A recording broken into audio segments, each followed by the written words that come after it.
बतूल, आप क्या कहेंगी? आपकी प्रेजेंट तो बड़ी एनर्जेटिक लग रही हैं। मैं समझती हूँ कि हम लोग की खुशकिस्मती है कि इस टाइम पर जब हॉकी को शायद इतने तनाज़ात और इतने मसाइल हैं, मैडम हमारे साथ हैं, हमारी सरपरस्ती कर रही हैं। और सबसे अच्छी बात ये है कि जब आपका लीडर आपके साथ खड़ा हो, इनके भी आपने मॉर्निंग सेशन आके देखा है।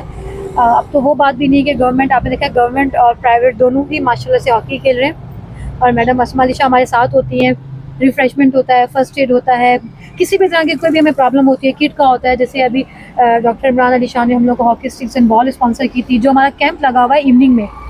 जो नेशनल गेम्स हो रहे हैं वो हमारा एक अलग पैटर्न चल रहा है। तो इस तरह की जो छोटी-छोटी बज़ाहिर हमें लगता है छोटी-छोटी एफ़र्ट होती है, लेकिन एक खिलाड़ी को बनाने के लिए बहुत ज़रूरी है। और इसके इसके अलावा मैं सबसे एक इम्पॉर्टेंट बात बोलूँगी, मैं एज़ अ खिलाड़ी खुद मैं भी अभी खेल भी रही हूँ।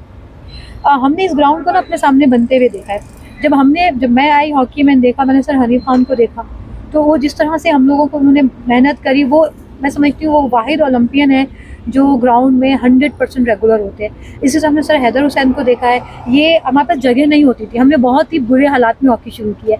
हॉकी तो सतत ख़त्म थी। तो मैं समझती हूँ ये कुछ नाम ऐसे हैं जिनके बगैर हॉकी मैं समझती हूँ नामुमकिन है। बहुत शुक्रिया टाइम देने का। ये थी बतूल, उन्होंने कहा कि हॉकी को बहुत मुश्किल टाइम था और हमारी भी उम्मीद यही है कि FIH के प्रेसिडेंट तैयब इकराम जो इस पोजीशन पे हैं और वो पाकिस्तानी है, तो उनको भी चाहिए थोड़ा सा कराची की तरफ ध्यान दें और इनसे मुलाकात करें। और यही नहीं बल्कि पाकिस्तान हुकूमत और सिंध गवर्नमेंट जो है उनको भी इसमें इन्वॉल्व होना चाहिए, जैसे कि वो पहले सपोर्ट करते रहे। कैमरामैन लियाकत खान के साथ रज़ा अब्दी, पाक न्यूज़, कराची।